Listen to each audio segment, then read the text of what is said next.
Welcome friends, একটি নতুন চাকরির বিজ্ঞপ্তি নিয়ে তোমাদের সঙ্গে হাজির হয়েছি।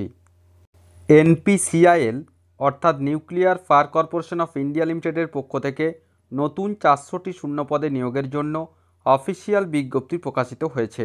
তো আজকের এই ভিডিওটি অত্যন্ত গুরুত্বপূর্ণ হতে চলেছে।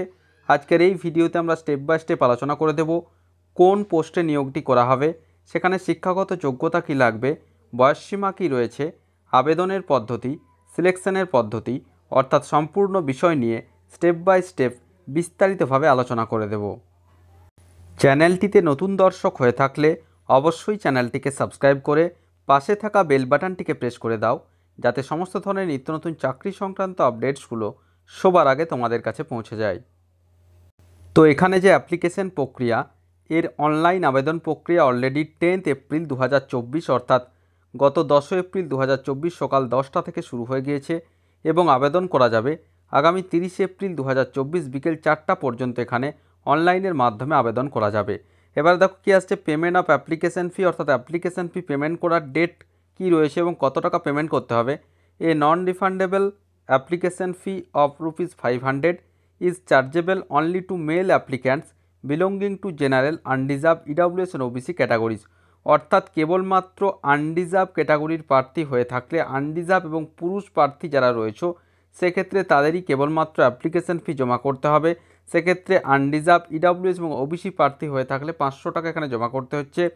বাকি মহিলা প্রার্থী অর্থাৎ female applicants belonging to SC ST category, PWBD ex serviceman প্রার্থীদের ক্ষেত্রে কোনোরকম কোনো অ্যাপ্লিকেশন ফি এখানে লাগবে না। নেক্সট আমরা আসছি কতগুলি ভ্যাকান্সি এখানে রয়েছে। টোটাল ভ্যাকান্সি আনরিজার্ভদের জন্য রয়েছে দেখো 159টি, EWSদের জন্য রয়েছে 39 39টি, SCদের জন্য 61 61টি, STদের জন্য 32, OBC নন ক্রিমিলিয়ার 109। টোটাল 400টি শূন্য পদে নিয়োগের জন্য এই যে অফিসিয়াল বিজ্ঞপ্তি, সেটি nuclear power corporation of India লিমিটেডের পক্ষ থেকে পাবলিশ করা হয়েছে। এবার আমরা দেখে নেব কোন পোস্টে নিয়োগটি করা হবে। কি বলা হয়েছে দেখো, detail advertisement for recruitment of executive trainees 2024 অর্থাৎ এক্সিকিউটিভ ট্রেনি পোস্টে নিয়োগটি করা হবে, যেখানে গেট 2022 অথবা 2023 অথবা 2024 পরীক্ষায় যাদের বৈধ স্কোর রয়েছে গেট পরীক্ষায়, তারা এখানে আবেদন করতে পারছো এবং এক্সিকিউটিভ ট্রেনি পদে নিয়োগটি করা হবে। এবার আমরা দেখে নেব যে কোন কোন ইঞ্জিনিয়ারিং শাখার ক্ষেত্রে কতগুলি ভ্যাকান্সি এখানে রয়েছে। তো প্রথমেই আমরা আসছি দেখো মেকানিক্যাল, টোটাল ভ্যাকান্সি রয়েছে 150টি।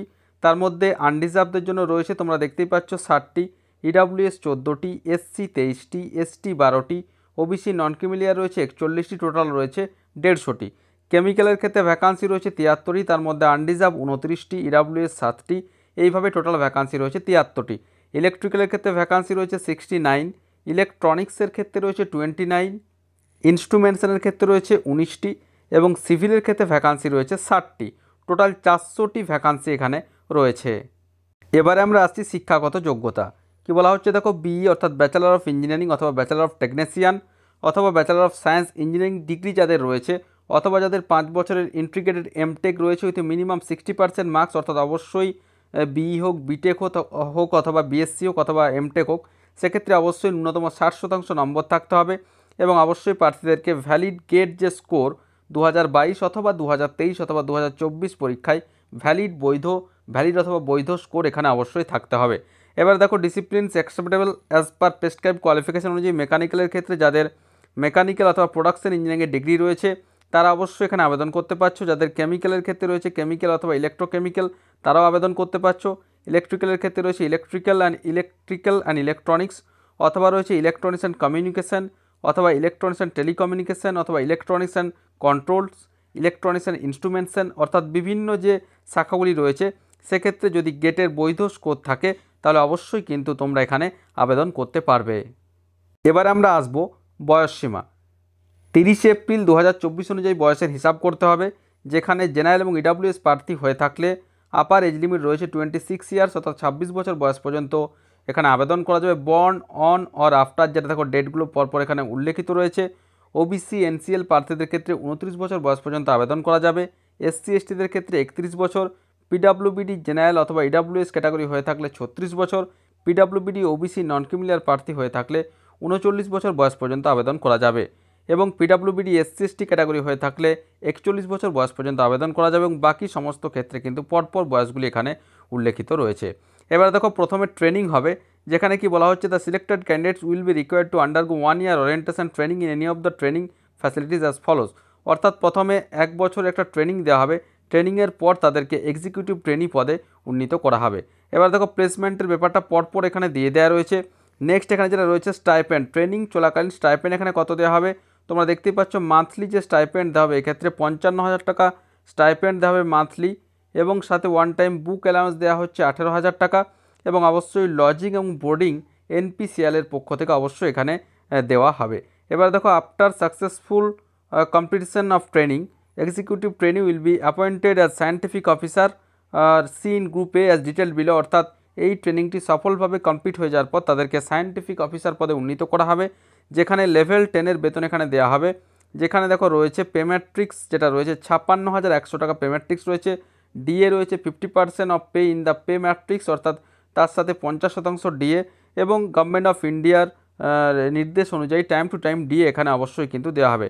তার সাথে সাথে আরও সমস্ত কিছু অ্যালায়েন্স রয়েছে, যেখানে ট্রান্সপোর্ট অ্যালায়েন্স রয়েছে, এইচআরএ হাউস রেন্ট অ্যালায়েন্স রয়েছে, চাইল্ড লোকেন্স অ্যালায়েন্স, প্রফেশনাল আপডেট অ্যালায়েন্স রয়েছে, লিভ ট্রাভেল, অর্থাৎ বিভিন্ন এডুকেশন মেডিকেল সমস্ত কিছু সুযোগ সুবিধা এখানে অবশ্যই রয়েছে। নেক্সট আমরা আছি সিলেকশন প্রসিডিওর। অবশ্যই গেট 2022 অথবা 2023 অথবা 2024-এ যাদের গেট পরীক্ষায় বৈধ স্কোর রয়েছে তাদের সেই স্কোর অনুযায়ী ইন্টারভিউ জন্য ডাকা হবে, এবং গেট পরীক্ষায় পাওয়া নম্বর এবং ইন্টারভিউয়ের মাধ্যমে ফাইনাল যে সিলেকশন সেটি এখানে অবশ্যই প্রস্তুত করা হবে। এবার দেখো কোয়ালিফাইং মার্কসটা এখানে দিয়ে দেওয়া রয়েছে। ইন্টারভিউর ক্ষেত্রে আনরিজার্ভদের জন্য 70%, এবং EWS SC ST OBC NCL PWD প্রার্থীদের ক্ষেত্রে 60% নম্বর থাকলে অবশ্যই তাদেরকে যে ফাইনাল সিলেকশনের জন্য ডাকা হবে। Separate merit list based on interview marks will be prepared for each PWD category. অর্থাৎ ইন্টারভিউ পাওয়া নাম্বারের ভিত্তিতে কিন্তু সেপারেট যে মেরিট লিস্ট সেটি কিন্তু অবশ্যই এখানে পাবলিশ করা হবে। আবেদনের পদ্ধতিও এই অফিসিয়াল নোটিফিকেশনে উল্লেখিত রয়েছে। অবশ্যই এই ভিডিওর ডেসক্রিপশন বক্সে অফিসিয়াল নোটিফিকেশনের লিঙ্ক দেওয়া থাকবে, সেখান থেকে ডাউনলোড করে তোমরা দেখে নিতে পারবে। তো আশা করি সমস্ত বিষয়টা বোঝা গেছে। তারপরেও যদি কোনো প্রশ্ন থাকে অবশ্যই আমাকে কমেন্ট করে কমেন্ট বক্সে জানাবে, আমি যথাসাধ্য উত্তর দেওয়ার চেষ্টা করব। আর ভিডিওটি ভালো লাগলে অবশ্যই একটি লাইক ও শেয়ার করতে ভুলো না। ধন্যবাদ।